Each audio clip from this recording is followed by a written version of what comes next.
Hello, fellow travelers. Thanks for joining. I invite you to stay the night with us tonight at the historic Johnny Ward Guest House built in 1880. Let's go explore. Visitors to Yale, British Columbia are able to get a taste of life in the Gold Rush era by booking a stay in the Johnny Ward House. When you enter this 140-year-old structure, you're surrounded by historic artifacts and it feels like you've stepped into the past. The house offers a fascinating glimpse of life in the 1880s, but some claim that the connection runs even deeper, with rumors of hauntings and other paranormal activity happening on site. The Ward House is located in Yale, British Columbia, which was once a thriving gold rush town in the mid-1800s, and at one time was the biggest city north of San Francisco and west of Chicago. This former Hudson's Bay trading post attracted many would-be prospectors, including William Henry Ward, known as Johnny, who was born in 1823 in Nova Scotia and migrated to Yale during the gold rush. After briefly trying his hand at prospecting, Johnny became a teamster driving freight wagons on the Caribou Wagon Road between Yale and Barkerville, and then went on to operate the Station Hotel right here in Yale. Johnny first built a home on this site in 1863, but it was destroyed in 1880 when a devastating fire flattened half of the town of Yale. Its replacement was completed the same year and built reusing the same foundation as the original structure. The home consisted of just 3 rooms with a living area and 2 bedrooms, and food preparation was done in the main living area, with the kitchen area added later in 1887. Johnny lived here with a local indigenous woman named Squalalia, also known as Alice, and together they raised a family of 8 children, all of whom resided in and around the Yale area. In 1900, Alice passed away, leaving Johnny a widower at the age of 77. But he continued to live here in Yale for many years before finally moving in with his daughter in the nearby town of Flood, and then passing away in 1915 at the age of 91. Before settling in for the night, we took the time to explore the nearby Yale Pioneer Cemetery, which is the final resting place of several of the Ward family members. Alice and Johnny are both reported to be buried here, although the location and grave markers have long been lost to time. Looking at the stories of the souls that have been buried here, you get an idea of the harsh conditions that were faced by these pioneers. Johnny's firstborn son, Albert Ward, was born in 1868, but a tragic stagecoach accident ended his life at just 4 years old after he was crushed by a wagon. And some believe that Albert still haunts the Ward house and the streets where he met his untimely demise. Johnny's daughter, Mary Alice Ward, also rests here, and she passed away just 2 weeks after her mother Alice. Johnny's daughter Annie Ward moved to Vancouver when she was 16 years old to find work as a housekeeper, but unfortunately she passed away in 1919, and after her death she was returned to her hometown of Yale and interred at the local cemetery. Charlotte Ward was the youngest daughter, born when her father was almost 70 years old, and unfortunately she passed away at just 18 years old after a battle with pneumonia.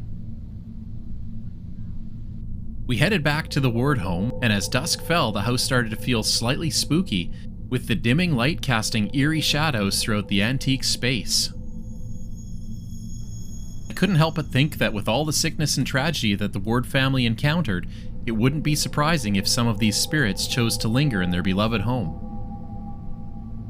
Or perhaps there's an even darker reason for a possible paranormal connection, owing to a grisly murder that happened on this site.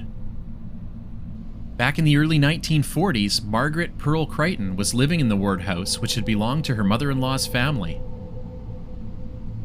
Margaret was originally married to a man named Francis, but after they separated, she began seeing another man.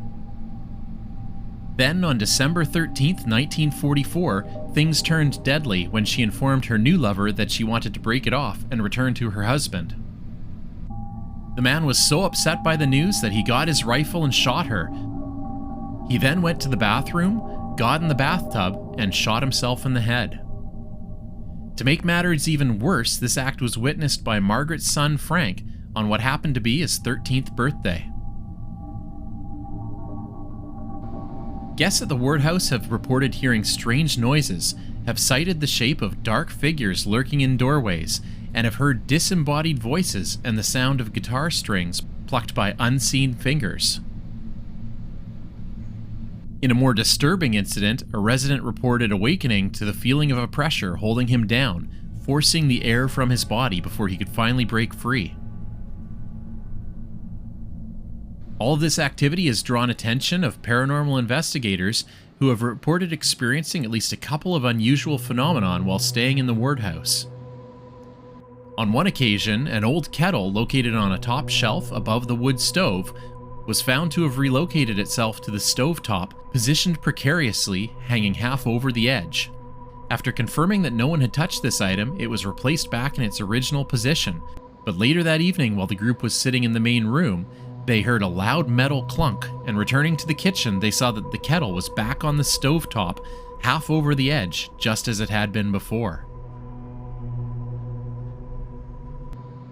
In another case, investigators captured a blue orb on video, which was distinctly different from the sort of dust or debris that's often captured on film.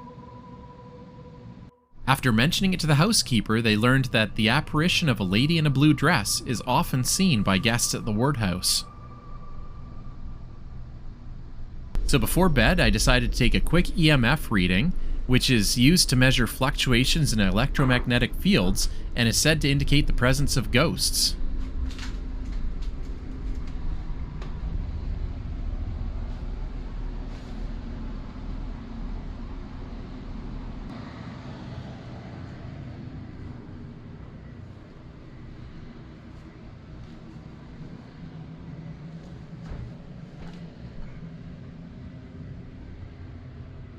Detecting nothing out of the ordinary, I set up a camera to see if we could capture any unusual movement during the night.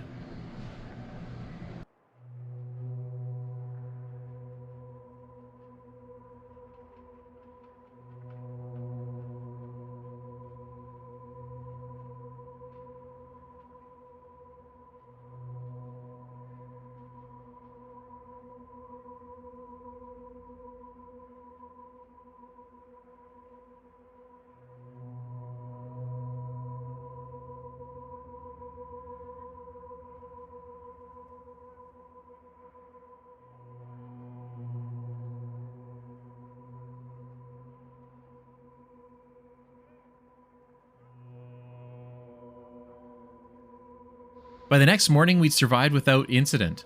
The only thing I noticed was some shifting in the position of the curtains, which could be attributed to air movement in the house.